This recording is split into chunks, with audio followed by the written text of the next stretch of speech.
She was sitting on the cold linoleum floor of a hospital hallway, in her scrubs, stethoscope still around her neck, sobbing so hard her whole body shook. Tears ran freely down her face. Around her stood an entire corridor full of doctors and nurses, people trained to save lives, people sworn to help, and not one of them moved. But the man who stopped, the man who stood over her in a sharp black overcoat, flanked by two silent figures in suits. He was not a doctor. He was not a healer. He was not a good man by any measure the world would recognize. He was the most feared name in Seoul's underworld, and what he did next would change both their lives forever. Stay with me until the very end, because this story will unsettle you, move you, and make you question everything you think you know about power, mercy, and who this world chooses to see. And before we dive in, if you're new here, hit that subscribe button right now and join the Mafia Moonlight Tales family. Drop a like if you love stories that cut deep. Share this with someone who needs to hear it. And comment below. Where in the world are you watching from tonight? Now, let's get into it. It is past midnight in the sterile corridors of Seoul Central Hospital, a place where the air smells of antiseptic and unspoken fear, and where the fluorescent lights hum with a kind of cold indifference that only institutions can manufacture. This is Ward 4. And Ward 4 has rules. You keep your head down. You do your job. You do not make eye contact with the men in black suits who occasionally appear on the 4th floor, escorting their own kind to private rooms where no questions are asked and no records are filed too carefully. Everyone on staff understands this. The hospital administration understands this. Even the security guards, who find reasons to look the other way, understand this. Because Ward 4, on certain nights, belongs to Cha Do-yoon. At 41, Do-yoon is not what most people imagine when they picture a criminal overlord. He does not shout. He does not wave weapons in crowded rooms. He does not need to. He is lean and immaculately dressed, tonight in a long black overcoat over a dark suit, polished Oxfords clicking against tile with the slow, deliberate rhythm of a man who has never once needed to rush. His jaw is set. His dark eyes are unreadable. He carries himself the way a storm front carries itself across the horizon, with a quiet certainty that tells everything in its path. I am coming, and there is nothing you can do about it. He heads the Cha Syndicate, one of the most powerful and feared criminal organizations on the Korean peninsula. 3 lieutenants, dozens of foot soldiers, investments, both legal and otherwise, threaded through half the city's infrastructure like roots through concrete. Judges know his name. Police commissioners know his name. Rival organizations know his name the way prey knows the name of a predator. As a warning, Do-yoon built that reputation the way a sculptor builds a monument, deliberately, violently, and without sentiment. He does not believe in mercy as a virtue. He believes in it only as a strategy. Tonight, he is here for one of his men, a lieutenant shot during a territorial dispute, now recovering in a private room under a name that does not match his face. Routine visit. A demonstration of loyalty that his organization expects and his enemies note carefully. He is walking the corridor back toward the elevator, his 2 bodyguards a half step behind, when the rhythm breaks. His footsteps slow, then stop. There, against the pale wall of the hallway, is a woman folded into herself on the floor. She wears blue scrubs. A stethoscope hangs from her neck like an afterthought. Her hospital ID badge, Naomi Ellis, RN Ward 4, catches the fluorescent light as her shoulders heave with each broken breath. She is not crying quietly. She is crying the way people cry when they have run out of places to hold it, completely, desperately, as though something inside her has finally given way. Naomi Ellis is 29 years old, and she has spent the last 6 years pouring herself into this hospital. She is the nurse who stays late when her shift ends, the one who learns her patients' family members' names, the one who held the hand of Do-yoon's own lieutenant through his worst hour that very evening, whispering reassurances in a calm voice while her own world was quietly collapsing around her. She is, by every measure that matters, someone this city should protect. And yet here she is, on the floor, alone. Do-yoon's gaze moves slowly across the hallway. Nurses cluster near the station, eyes averted. A doctor in a white coat lingers near a doorway, pretending to study a clipboard. Another passes without breaking stride. The message from every single one of them is the same, delivered in the universal language of turned backs and lowered gazes. This is not my problem. Dune looks back down at Naomi. He has spent his entire adult life surrounded by people who kneel at the altar of power and abandon everyone weaker than themselves. He has, at times, been the architect of that abandonment. He understands this hallway perfectly.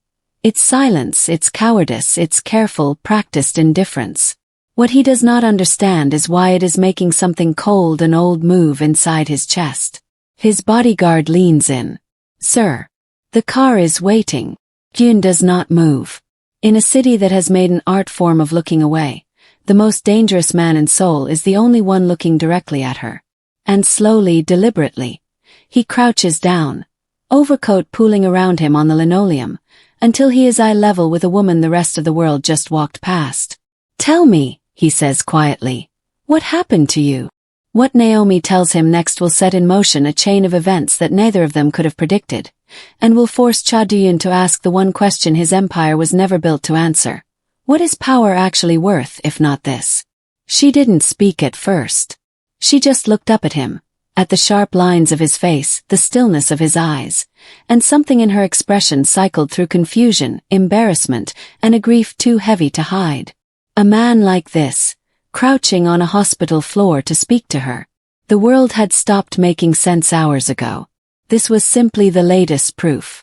Then, in a voice scraped raw from crying, she began to talk.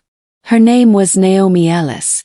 She had moved to Seoul 3 years ago on a nursing contract, chasing stability, chasing something better than the life back home that kept threatening to swallow her whole. She had built something small here, an apartment, a routine, a reason to keep going. And then the debt collectors had found her. It had started, as these things always do, with something almost reasonable. A loan taken during a desperate month. A signature on a document she had read too quickly.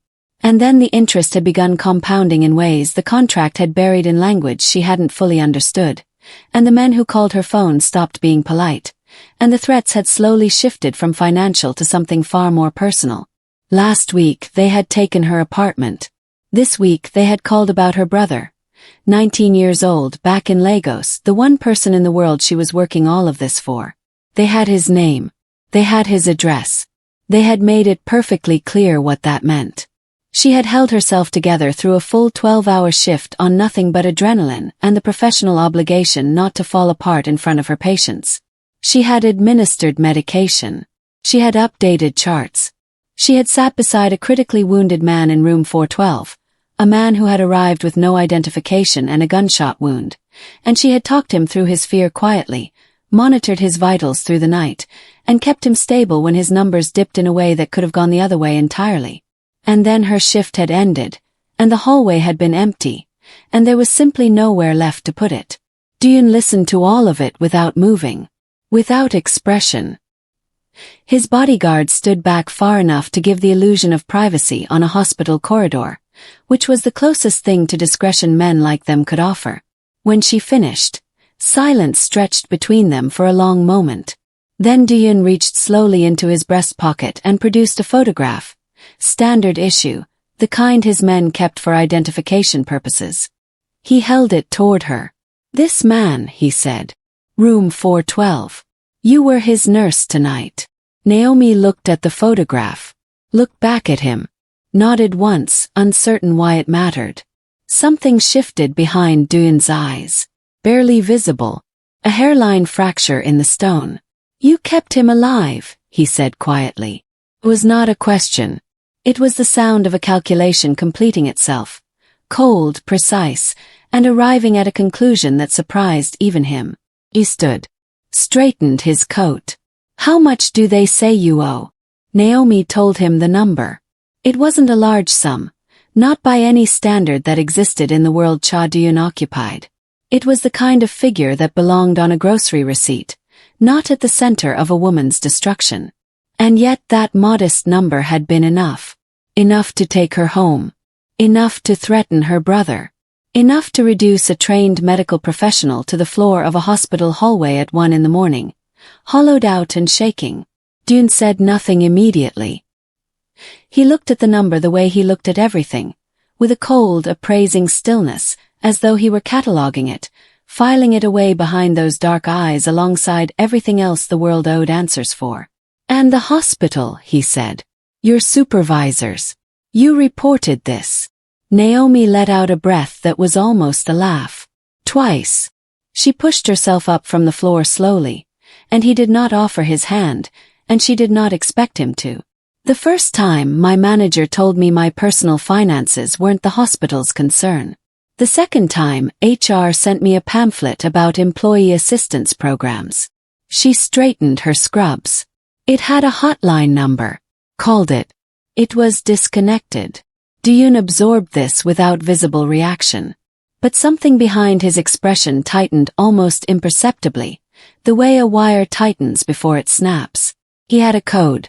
It was not a moral one, not in any way a decent person would recognize. It was structural, transactional. The world, as Dune understood it, ran on debts. Debts of money, loyalty, blood, and service. You paid what you owed. You collected what was owed to you. That was order. That was the only honest system he had ever found in a world full of people pretending the rules they broke didn't exist. Naomi Ellis had spent the night keeping one of his men breathing. She had done it professionally, quietly, and without knowing that the man in room 412 had anything to do with the silent figure now standing in front of her. She had extended that service without condition, the way she apparently extended everything, fully and at cost to herself. By Dune's accounting, that created an obligation. Not charity, not pity, an obligation. And Cha Dune did not leave obligations unsettled. "I want the name of the company," he said. "The collectors. Every name they gave you, every document they sent. You have these." Naomi studied him carefully, the way someone studies unfamiliar ground before committing their weight to it. "Why?" "Because," Dune said simply, adjusting the cuff of his coat, "the people running your hospital chose to look away from a debt this institution owes you. That was their decision." He turned toward the elevator, his bodyguards falling into step automatically. "I have made a different one." He did not look back. He didn't need to. Naomi stood alone in the bright, indifferent hallway, the fluorescent lights humming above her. And for the first time in weeks, the silence around her felt less like abandonment, and more like the moment just before something shifts. By morning, Dune's men had a name. It hadn't taken long. Never did. The documents Naomi had photographed and sent to the number Dune's bodyguard had quietly pressed into her hand before they left. Grainy scans of contracts printed on letterhead that looked almost legitimate had landed on the right desk within the hour. And the right desk, in Dune's organization, had access to the kind of information that didn't live in public registries or government databases. It lived in the spaces between official records, in the quiet testimony of people who knew better than to refuse when asked. The company was called Meridian Financial Solutions. Had a website, logo, a registered address in a glass-fronted office building in Mapo District, sandwiched between a property management firm and an accounting practice, deliberately unremarkable in the way that only deliberately constructed things ever are. On paper, it was a licensed debt recovery agency with clean filings and a modest client list. It had existed for 4 years. It had never been formally investigated.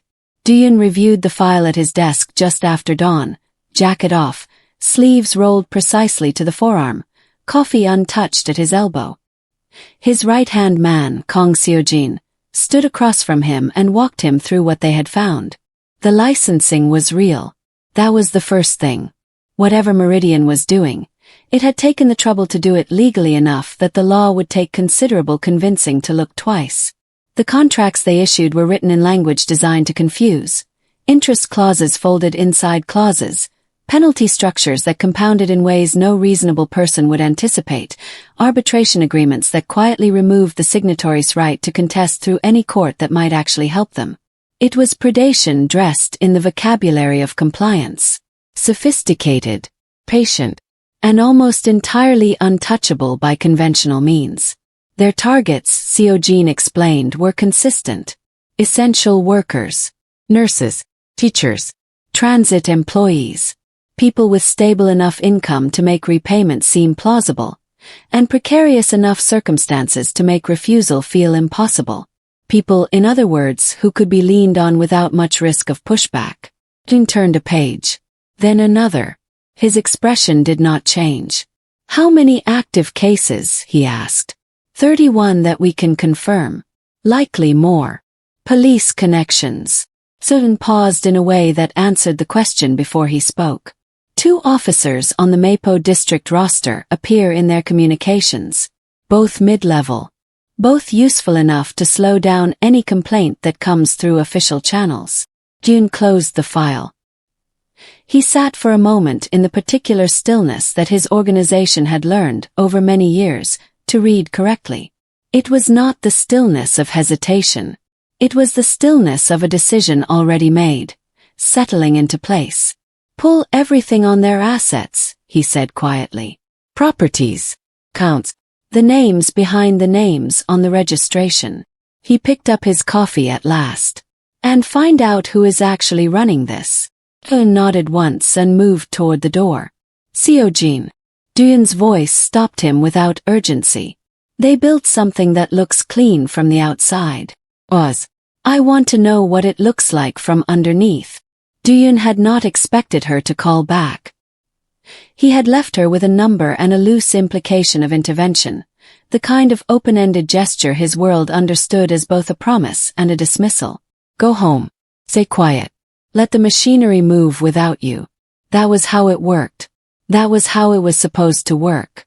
Instead, Naomi Ellis called at 7:15 in the morning, while he was still reviewing Meridian's asset report, and asked him where she should come. There was a pause on his end of the line. Eun, watching from across the room, noted the pause and said nothing.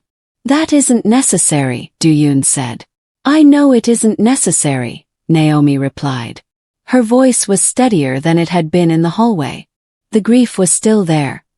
He could hear it, compressed and load-bearing beneath the surface, but it had been organized into something functional, something with a spine. There are 3 men who came to my apartment. I can describe them well enough that your people will recognize them in a room. I know which one makes the calls and which ones are just following orders. I know things about how they operate that aren't in any document because they were careful about what they put in writing. Beep. You need that. So tell me where to come. He could have refused. He almost did. Not out of concern for her safety, but out of the ingrained efficiency of keeping variables contained. Civilians in the middle of operational work created unpredictability. Unpredictability created problems. That was simply the mathematics of it. But he thought about what Seojin had said. Likely more. 31 confirmed cases, and the edges of the file still fraying outward into the unknown. Meridian had been careful. They had built their operation on the assumption that the people they targeted would be too exhausted, too isolated, too afraid to become a liability. Naomi Ellis, it appeared, had decided to become a liability. She arrived at the office 40 minutes later, still in her coat from the night before, a folder of documents pressed against her chest. She sat across from Duyun without being invited to, opened the folder without waiting for permission, and began to lay photographs, taken discreetly on her phone over weeks of interactions she had endured alone, across the surface of his desk. 3 men. Documented. Timestamp. Duyun studied each image in silence. Then he looked at her. You were collecting evidence, he said. I didn't know what else to do with it, she said plainly. I didn't know who would actually use it. There was nothing self-congratulatory in how she said it. No performance of bravery. Just the simple, factual accounting of a woman who had been afraid and had done something useful with the fear anyway. Duyun looked back at the photographs. In his world, courage was common enough. The loud, reckless kind that men performed for each other in dark rooms. This was rarer. This was the kind that showed up in a folder, organized by date, delivered quietly across a desk by someone who had every reason to run and had simply chosen not to. He tapped the clearest photograph. "This one," he said. "Start with him." The man in the photograph was named Park Hyun-tae, mid-40s, a forgettable face built for forgettable work, the kind of man who moved through rooms without leaving impressions, which was, Do-yoon understood, precisely the point. Naomi had described him as the one who made the calls, the one who knew the details, the one who had stood in her apartment doorway 3 weeks ago and recited her brother's address from memory, slowly, the way someone recites a threat they have rehearsed enough to enjoy. It took Seo-jin's team less than 48 hours to find him, and what they found beneath him unraveled the rest. Park Hyun-tae was not, in any meaningful sense, a debt collector. He was a logistics man, and his actual employer was not Meridian Financial Solutions. Meridian was a vessel, a clean, licensed, legally registered vessel, built to receive money from somewhere murkier and return it to the world looking like recovered debt. The interest payments extracted from Naomi and 31 others like her were not profit. They were laundering fees. Small, consistent, human-sized deposits that moved through Meridian's accounts and emerged on the other side as legitimate revenue, untraceable and unremarkable. The money belonged to the Jong faction. Do-yoon received this information on a Tuesday evening, seated at his desk, the city a glittering indifference beyond the floor-to-ceiling windows behind him. He read the name once, set the report down, and then sat very still for a long moment in a way that even Seo-jin, who had worked beside him for 11 years, recognized as something other than his usual stillness. The Jong faction operated out of Incheon. They were younger than the Cha Syndicate, hungrier, and for the past 18 months they had been testing the edges of Do-yoon's territory with the careful persistence of an organization that believed patience was the same thing as strategy. There had been minor incursions, quietly managed, nothing that had required a formal response. Do-yoon had watched them the way you watch weather gathering on the horizon, noting it, measuring it, not yet deciding what it meant. Now it meant something. Meridian had been operating inside Do-yoon's territory for 4 years, preying on residents of his city, running money through the bones of his streets, and it had been constructed carefully enough that it had done so without ever appearing on his radar, because it didn't look like a threat. It looked like paperwork. He stood and moved to the window. The Jong faction had not simply moved into his territory. They had built a quiet infrastructure inside it, hidden behind licensed offices and legal language, and they had funded that infrastructure with the suffering of people like Naomi Ellis. Nurses and teachers and transit workers, bled carefully and consistently, their desperation converted into clean capital. It was, Do-yoon thought, almost elegant, in the way that something could be elegant and still deserve to be completely dismantled. He turned from the window. "Get me everything on Jong's assets inside the city," he said. "Every property, every front, every name." His voice was level, quiet, the way deep water is quiet. "They built something inside my house without asking. It's time they understood whose house this is." He did not move loudly. He never did. That was the particular discipline of Cha Do-yoon's power. It did not announce itself. It did not arrive with spectacle or confrontation or the kind of visible force that left evidence and drew attention. It arrived the way pressure arrives, invisibly from every direction at once, until whatever it was pressing against simply had no room left to exist. Over the following 72 hours, the Jong faction's infrastructure inside Seoul began to quietly collapse. First, the property. 3 commercial leases tied to Jong-affiliated shell companies, including the floor below Meridian's Mapo district office, received notice of immediate termination from their building management. The building management, it turned out, answered to a property group that had conducted business with the Cha Syndicate for the better part of a decade. The notices were legally airtight. There was nothing to contest. Then the accounts. 2 of the banks Meridian used for its receivables processing lost access to a clearing intermediary that had quietly been operating under Cha-aligned oversight for years. Transactions stalled. Funds sat frozen in procedural limbo. The bank managers involved made apologetic calls to Meridian's registered directors and explained, with genuine regret, that the situation was complex and resolution was uncertain. Then the 2 police officers on the Mapo district roster, the ones whose names had appeared in Meridian's communications, were anonymously provided to a journalist known for her patience and her lack of interest in being persuaded otherwise. The journalist had been looking for a thread to pull on a story about predatory lending for several months. She now had names, dates, and communication records. She would take her time. She would be thorough. And when the story ran, it would run correctly. Duyun did not touch Park Hyuntae or the other two men in Naomi's photographs. Not yet. He let them feel the walls moving instead. On the third morning, he had one additional instruction delivered. A single message, conveyed through an intermediary the Jong faction would recognize as someone with direct access to Duyun himself. The message contained no threats, no demands. It contained only a name, Naomi Ellis, and below it 3 words. She is covered.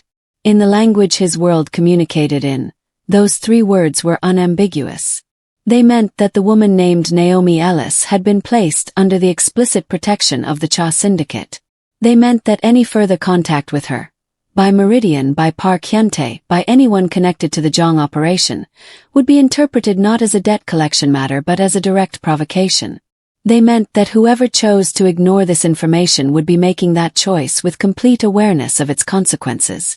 Ho-jin reported back that the message had been received. Duyun nodded once and returned to his work. He did not tell Naomi what he had done. There was, in his mind, no particular reason to.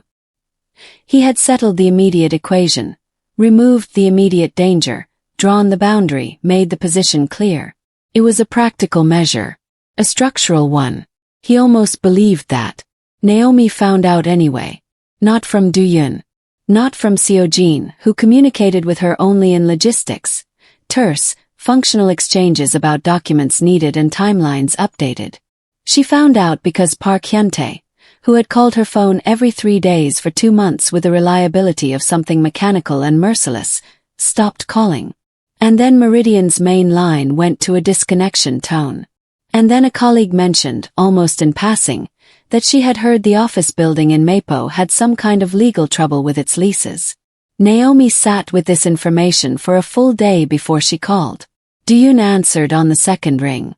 She could hear the ambient quiet of his office, that particular cultivated silence that seemed to follow him everywhere, as though noise required his permission. "You've already been moving," she said. It wasn't an accusation. It was simply an observation delivered by someone who had learned, through considerable experience, to read the shape of things happening around her. "There were practical matters to address," he said. "You could have told me. You didn't need the information to be safe." Naomi was quiet for a moment. Then, "Can I come in?" He said yes before he had decided to. She arrived in the early evening, when the light through his office windows had gone amber and low. She looked less like someone in crisis than she had in the hospital hallway, but she also looked like someone carrying the aftermath of crisis, the particular exhaustion of a person who has been frightened for a very long time and isn't quite sure yet how to put it down. He sat. She looked at him across the desk, directly, the way she had from the beginning, without the deference most people brought into this room, and she asked him the question she had clearly come to ask. "Why are you doing this?" Duyun met her gaze. "I explained my reasoning. You kept my lieutenant alive. That created an obligation." "I know what you told me," she said quietly. "I'm asking what's actually true." The room held the question for a moment. Duyun did not answer immediately. He was not accustomed to being asked to locate the distance between what he said and what was true. He was not accustomed to anyone caring enough to ask, or being perceptive enough to know there was a distance at all. "I don't do good things," he said finally. "I want to be clear about that. I am not a good man," reconsidering his nature. He said it without self-pity, without drama, the flat delivery of someone stating a structural fact. "But I have spent my entire life watching powerful people decide which lives are worth the inconvenience of protecting." Something shifted slightly in his expression. "Barely. I find I have less patience for it than I once did." Naomi looked at him for a long moment, at the careful architecture of a face that had spent decades keeping everything behind it, and she nodded slowly. "That's the most honest thing you've said to me," she said. And for reasons he didn't fully examine, Duyun found that it mattered that she thought so. The man behind Meridian was named Jong Yuisuk. Not a lieutenant. Not a proxy. The third son of the Jong faction's founding family. Educated abroad. Fluent in the language of corporate structures and legal insulation.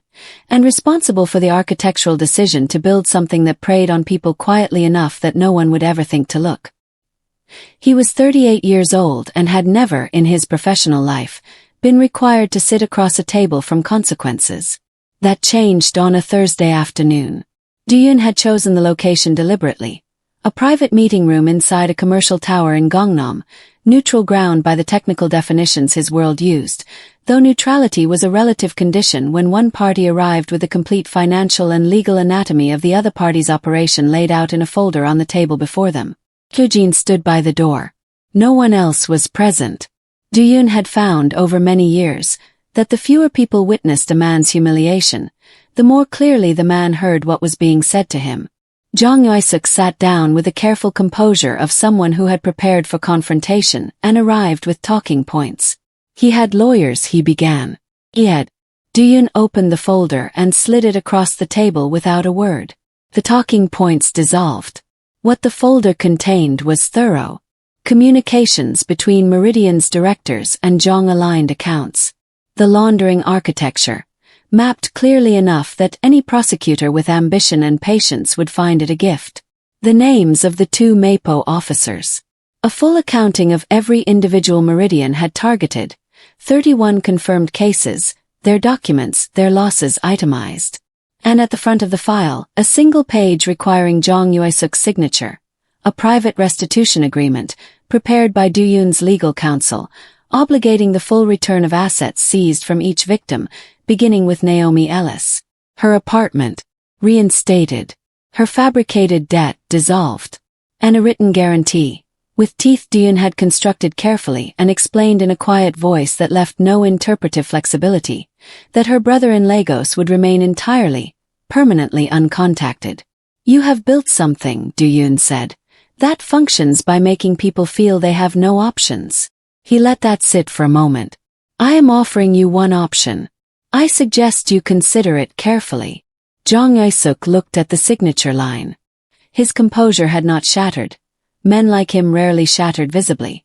But it had gone very still in the way that something goes still when it understands that the ground beneath it has fundamentally changed. He signed. Duyun closed the folder, stood, and buttoned his jacket with the unhurried precision of a man completing a routine task. He did not offer his hand. He did not deliver a final remark designed to be remembered. He simply left. Outside, the city carried on. Indifferent, layered, full of ordinary violence and ordinary silence. Duyun walked to his car and thought about a woman in blue scrubs sitting on a hospital floor, and the specific, unpredictable weight of deciding to stop. The apartment keys were returned on a Friday morning. A courier arrived at the hospital, unremarkable, unhurried, carrying a sealed envelope with no return address. Inside was a single key on a plain ring, and beneath it, a one-page document confirming the lease reinstatement in clean, formal language. No explanation. No signature. Just the quiet resolution of something that had been taken, returned without ceremony. The way Duyun settled everything. Naomi held the key in her palm for a long moment in the break room, the hospital moving around her in its usual relentless rhythm. Call bells and rolling carts and the low murmur of a place that never fully slept. Then she closed her fingers around it, placed it in the pocket of her scrubs, and went back to work. Her colleagues noticed something different about her, though none of them could have named exactly what it was. She had always been competent. She had always been present. But there was something in the way she moved through Ward 4 that afternoon that had changed its character. Less like someone managing the distance between herself and collapse, and more like someone who had rediscovered the ground beneath her feet and found it solid. She checked her patients with the same quiet thoroughness she always had. She answered questions. She made notes. She stayed 12 minutes past the end of her shift because a patient's family had arrived distressed and needed someone to speak to them slowly and without condescension. She was, in other words, entirely and completely herself. Duyun knew this because he came back to the hospital that evening. He told himself it was incidental. There were legitimate reasons to be in the building, residual administrative matters connected to his lieutenant's discharge paperwork. Seojin, who had long ago developed the professional courtesy of not remarking on things his employer didn't acknowledge, accompanied him without comment. Duyun stood at the far end of the Ward 4 corridor and watched Naomi Ellis speak to a family by a patient's door. He watched her explain something difficult in a way that visibly reduced the difficulty. He watched the mother in the group reach out and briefly grip Naomi's forearm in the universal language of gratitude, and he watched Naomi receive it with a small nod and a steadiness that looked like grace. He stayed for perhaps 3 minutes. Then he turned and walked back toward the elevator. The debt, by his accounting, was settled. The obligation had been met in full. The equation had resolved cleanly, which was the only outcome he had ever worked toward, the only outcome he knew how to name. And yet somewhere beneath the clean arithmetic of it, in a place he had spent the better part of his life refusing to furnish or acknowledge, something sat quietly that he could not quite categorize as nothing. He did not examine it closely. He stepped into the elevator. The doors closed. But he did not press the button for a long moment. 3 weeks after the corridor standstill in Ward 4, a nurse at Seoul Central Hospital filed a formal complaint against a debt collection agency operating in Mapo District. She was not the first. She was, however, the first whose complaint was accompanied by documentation detailed enough to make dismissal procedurally inconvenient, organized records, time-stamped communications, a paper trail assembled by someone who had decided, in the absence of anyone else doing it, to become her own witness. The complaint moved through channels that had previously swallowed such things without acknowledgement. This time it did not disappear. A junior investigator at the Financial Regulatory Authority handed the file by a supervisor who had received a quiet word from somewhere unnamed, opened it and found it already half-built. He did his job. The investigation that followed was neither swift nor dramatic. It was bureaucratic and thorough, and it worked. Meridian Financial Solutions was dissolved within 4 months. Jong Uisuk's involvement in its operations became, in time, a matter of legal record. The 2 officers on the Mapo roster were quietly reassigned and then less quietly investigated. 31 cases were reviewed. 31 sets of fabricated obligations were unwound, slowly, imperfectly, in the way that institutional correctives always move. Too late, not far enough, but forward. None of the official documentation mentioned Cha Duyun. This is perhaps the uncomfortable truth that the Ward 4 corridor insists on, that the machinery capable of protecting Naomi Ellis existed all along. The hospital had a human resources department. The city had regulatory bodies. The law had provisions. The instruments of recourse were present and operational. What was absent was the will to use them on behalf of someone the system had quietly decided was not worth the friction. This is what psychologists call the bystander effect, and it is rarely as simple as cowardice. It is the accumulation of small decisions, to protect one's status, to avoid inconvenience, to assume that someone else will act, to decide that a person in distress is fundamentally someone else's problem. It operates in hospital corridors and office buildings and regulatory agencies with equal efficiency. Does not require malice. It requires only the ordinary human preference for comfort over conscience. What interrupted it, in this particular corridor, on this particular night, was not a good man. Duyun would be the first to confirm this. What interrupted it was a man who, for reasons lodged somewhere between obligation and something he never fully named, looked directly at what everyone else had chosen not to see. True authority, the kind that outlasts fear, that earns rather than demands its place in a room, has never been measured by what a person controls. It is measured by what they refuse to walk past, by what they consider their responsibility in a world that offers endless permission to look away. Naomi Ellis knew this.